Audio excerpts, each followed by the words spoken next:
What's up, everybody? It's Soren Baker. Amir, Rahimi. And today on The Great Debaters, getting back to some Boogie Down Productions.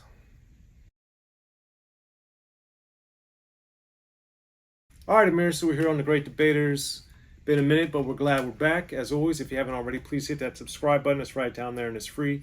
That helps us out quite a bit. And while you're there, you can join 3 different tiers for unique access to help us going. Now, Amir, Boogie Down Productions, KRS-One at the helm. One of the best rap groups of all time. Phenomenal. Third album, 1989, Ghetto Music, the Blueprint of Hip Hop. How did you get introduced to this album? You know, I believe it or not, I had this album for a while, and I hadn't heard it in full up until fairly recently because I had heard a bunch of the loose tracks because I had a retrospective back when I was starting to get into hip-hop music. I bought a lot of like greatest hits, a lot of compilations, and then since I'd heard some of the songs from it, I was like, oh, I'll get to it later because I'd already cracked it open and all that. So up until recently, I hadn't heard the full thing, and when I listened to it, I was like, holy crap, why was I taking so long to listen to this in full from I front ask you to that back? all the time, Amir. So, and Soren was like, you gotta listen. I was like, yeah, I will. But new music coming out, and there was other music that I hadn't listened to, and it was, but man, I'm happy that I finally did, and it's great. It's great, and we're gonna get into one of my picks, and it's gonna be track 1, The Style You Haven't Done Yet, and I think KRS-One, he's known as a lot of things, one of which the teacher, right? Yes. But in this, I think he's also very good at showing how good he is being an MC. And I think he's bragging a little bit in the title, The Style You Haven't Done Yet, because it's just showing something that KRS can do and you can't do or thought of doing or whatever. Just in the title, I really like the instrumental on this. The sample I think is great. KRS just how the music, because a lot of it's live too. The music is correct, and the sample, which I'm not remembering who they sampled, but regardless, really good. Is Soren mentioned, and what we'll mention throughout the video is a lot of the production is handled by KRS-One as well as Boogie Down Productions. If you look at the liner notes, there's a bunch of different people playing different instruments, which is just always great to hear live music, right? So especially we've talked about in our 2 short videos as well, if you ever hit those. But I think that is great throughout the album. I think it's good on this song. I love how KRS-One is rapping. He's just rhyming very well, and then how he kind of changes flow a little bit, like oops, gotta run, and then he continues to rap. I like the chorus line where he says "Buddha-ba-ba-bye, Buddha-ba-ba," like the noises that KRS-One makes, or not the noise, but the accents he makes, his natural voice, I think is underrated in hip hop, I would say, and you'll see that also more throughout this album and one of my later picks as well. So, The Style You Haven't Done Yet, I think, is a great way to start off the album, and it's fresh and it's fire, and that's my first pick. Style You Haven't Done Yet is also one of my picks, and the thing, I remember listening to this right when it was coming out in '89. The crazy thing about it is going from Criminal Minded, By All Means Necessary, and now Ghetto Music, the Blueprint of Hip Hop, we see this tremendous evolution of KRS-One as an artist, both lyrically, stylistically, and then also production-wise. So when The Style You Haven't Done Yet came out, By All Means Necessary was so political. Of course, there was a lot of braggadocio, but a lot of, stories and different things, which we get a lot of in Ghetto Music, the Blueprint of Hip Hop as well. But with The Style You Haven't Done Yet, I did like the fact that it was more bragging and I'm not ready to say my name yet. Just like a little bit of a certain level of playfulness, shall we say, from KRS-One, that so much of his music as the teacher is so heavy and thought-provoking and serious that I enjoyed it, and I thought it was a nice departure of the seriousness per se.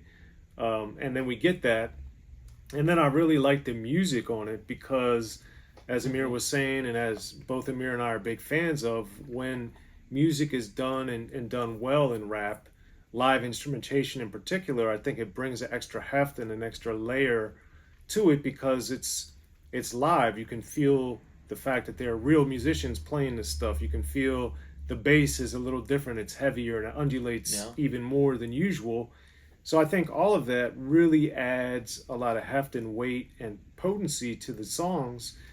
And for all those reasons, I think The Style You Haven't Done Yet is just, it's just a masterpiece, man. I love it, and I'm always glad whenever I listen to this album because it's the first song, and since I listen to everything from start to finish, it's great that it's right out the gate. So that's my first pick. Amir, what's your second pick on Ghetto Music, the blueprint of hip-hop? And, you know, to kind of talk about that, and that's kind of like the problem with some of these compilations, like KRS-One Retrospective. A lot of great music on here, shows you some of KRS-One's best songs, but you don't hear those cuts like The Style You Haven't Done Yet. But a lot of people don't talk about these tracks that weren't singles or maybe even B-sides of singles, just these songs that just existed on the album. And there's so much great music like that I feel like a lot of people, they'd have to rewind back 20, 30, whatever years to be like, oh wow, I haven't heard that in a long time, because no one talks about it because the people who are talking maybe don't listen to things in full and they just listen to 5 songs out of a 15 cut album or what have you. But anyways, my next song will Thankfully, we don't do that, Amir. No, we don't do that, and we respect the comments that always say, like, you guys hit the nail on the head, or you guys are wrong, this was the most fire, because it shows us that people actually listened to the album and really, really dived in and liked all the songs or whatever. So, my next track, or next pick, is actually the next track on the album, which is Why Is That? And that was on the retrospective, and it's also a single with this cover right here. So I remember when I first saw this in the record store, I didn't know this was Boogie Down until I saw the BDP in the corner right here. And I don't know if this confused anyone else, because you see Boogie Down Productions coming down here, but it's not super obvious, and then you see KRS on the back. So Why Is That, to me, was one, I really love the instrumental, right? I think it's great, right? Super, super dope production. KRS-One, obviously known as the teacher, he goes from the bragginess, the playfulness, as Soren was saying, on Style You Haven't Done Yet, and then goes straight to teaching immediately. Track 2, Why Is That? Great beat, first of all. Then we get to the teachings. The first verse, longer than the second verse, he's really going into history. He's talking about Moses, Abraham, Jacob, etc. And he's talking about how blacks have existed for so long, and how people are trying to distort history because obviously Moses had to look just like him, right? So all these things. What I really like too is how he's talking about the history in the first verse. In the second verse, he's also talking about how they're trying to teach dogs to be a cat, or birds to be a cat, or whatever he says, and he's basically saying, like, why don't they teach white kids to be black? Why is that? I think that these lines are really, really, really deep if you decide to go and read into it, and KRS-One is basically showing that history as a people, it wasn't all white people back then. There were black people. And he's basically saying, he's making his point, and I think he's saying in so many words why black people should also be listened to. They had a lot of contributions to society, world history, inventions, etc. And he talks about that even more in later songs now. I'm like, You Must Learn, right? So I think Why Is That does a great job. I like how he's shown the history, but then he's also showing how and why it affects the people. So KRS-One, great song, my second track. Why Is That's also my pick, or my second pick. The instrumental's phenomenal, the piano and everything. It just has such a somber yet muscular tone to it, which I thought was amazing. And then, as Amir's saying, when you get into the beginning of the song, I liked it when he's talking about prayer to excuse my sins. So he's talking about his own mistakes and different things. And then he gets into the history, talking about a lot of the things depicted in the Bible and how, of course, a lot of the stuff is whitewashed, and it's really, these were black people that were doing this stuff, not white people, as it's been portrayed visually throughout history, or at least more recent history, I should say. So that was something I, as a kid, I already had been familiar with, that the Bible didn't depict things in the modern era accurately. And then when you hear KRS-One really explaining it, and then for the people that actually did, if they did question it and go back and look at the things that he's saying, it's all checks out. So that makes it even more powerful, of course, that he has this opinion, but then it's backed by the actual documents themselves, which makes it all very, very, very powerful and very impactful, and shows that one of the main things that I learned from Boogie Down Productions and a lot of the music that was coming out at this time was not only that we're not always taught the reality, but then also that we're actually taught things that are incorrect factually or that are incorrect historically. And thanks to people like KRS-One, I was able to learn a lot of stuff, and it really informed my opinion and how I look at the world, and how I was able to kind of decipher what was being presented to me versus what was reality. And I had, growing up in a diverse area in Maryland, that really helped as well. And being able, thankfully, my parents, especially my dad, who I'd have a lot of these type of talks with, didn't sugarcoat things. He was like, yeah, that's right. Or, hey, think about this a little more. What do you think about from this angle? Just as KRS-One did for me from a distance musically, I had it coming to me from multiple sides and perspectives because, of course, at this point, when Ghetto music came out, I hadn't met KRS-One yet. Thankfully, I haven't talked to him and spent time with him over the years. But when this was happening, I was this little kid, So all that to be said, Why Is That was very powerful. I think it remains today. And it's very important for people to listen to gain a different understanding and perspective that a lot of the stuff that we see in particular and that are taught isn't accurate. And that's something extremely valuable, and why Is That remains today one of, I think, Boogie Down Productions' best songs. That's my second pick. Anything you want to add before you get to your third pick, Amir? I mean, you summed it up very well, and that line, I'm not remembering the line where he says, in order for peace, love must attack, or love must be the overwhelming majority to change things, right? He's not advocating for violence in the song as well, right? Yeah. So I think it's very powerful, and it also continues from the Stop the Violence song from the previous album, and it's excellent, man. That was one of the first songs I heard from Boogie Down Productions as well. So that was incredible. To move on to my next pick, I'm going to go with the track Bo Bo Bo.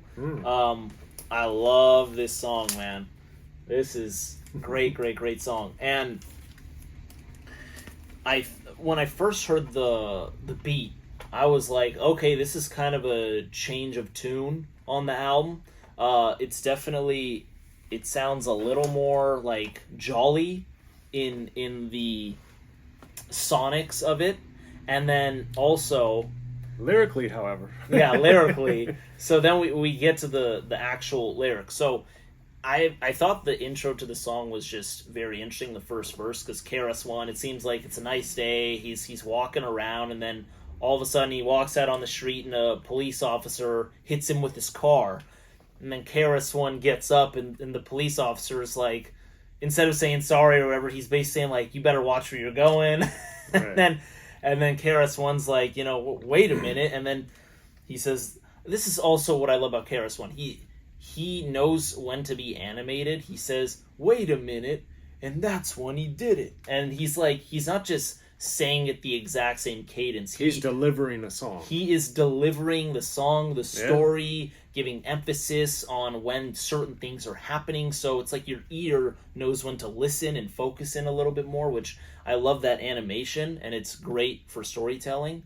So then he says all that, and then the officer hits him, and then, man, the best line of the song, I don't care, it has to be when he picks up the Snapple and cracks it in his Adam's apple. Like, there was so much emphasis and power in that lyric. I love it. So simple, so great.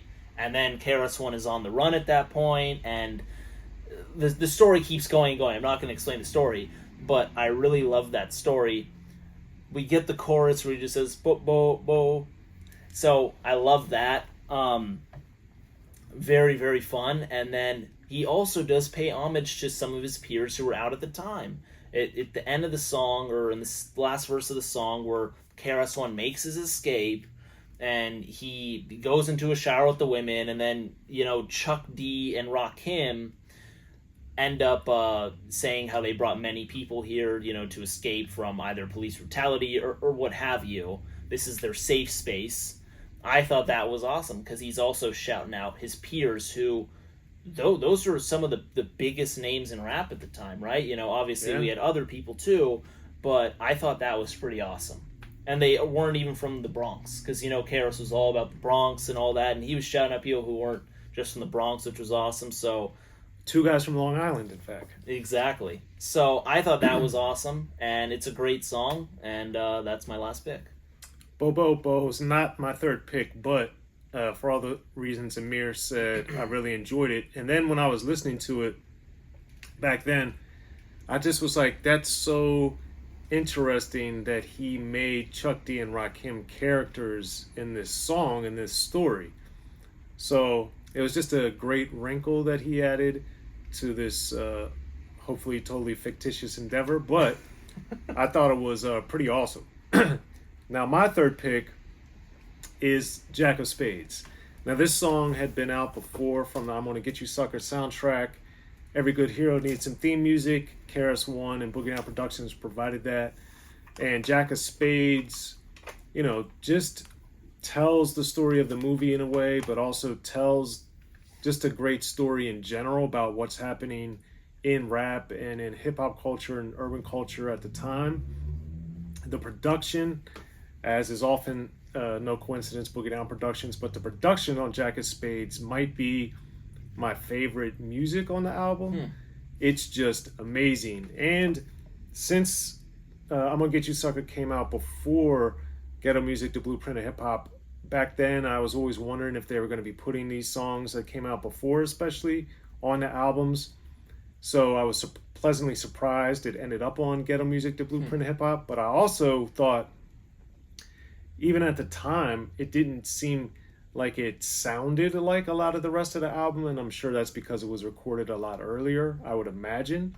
But that being said, it fits into the album well. It's one of my favorite songs on the album, and it's one of those songs that thematically I think fits so well into Ghetto Music, The Blueprint of Hip Hop, because of the social commentary, even though it's tied to the movie and to the characters that are in I'm Gonna Get You Sucker. It still flows into what's happening in society at the time and a lot of the rest of the album, because it's talking about materialism. It's talking about people, as we see later with KRS-One does the Love Gonna Get You song. So it's tied into a lot of things that are directly germane to what happens on Ghetto Music, The Blueprint of Hip Hop.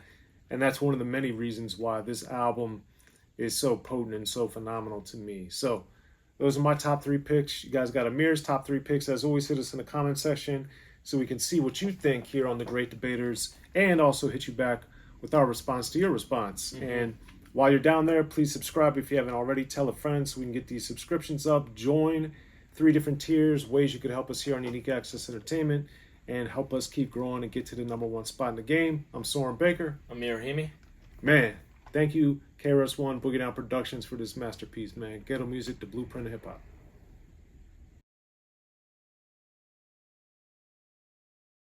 In the beginning, hip-hop was ruled by the East Coast. Then the West Coast rose to prominence, thanks to gangster rap. Straight out of Compton, crazy motherfucker named Ice Cube. Hip-hop changed the world. Gangster rap changed the narrative. I'm representing for the gangsters all across the world. And then changed the world again. Cause I'll come and take your life away. The history of gangster rap features unheard stories, unseen photos and documents, all with exclusive interviews from the founders and players who shaped gangster rap. I think a real gangster rapper has to scare you a little bit. The history of gangster rap, written by veteran rap journalist Soren Baker. In stores now. Yo, what up? This is DJ Quick. Be sure to pick up my homeboy Soren Baker's book, The History of Gangster Rap, if you really want to know what we do.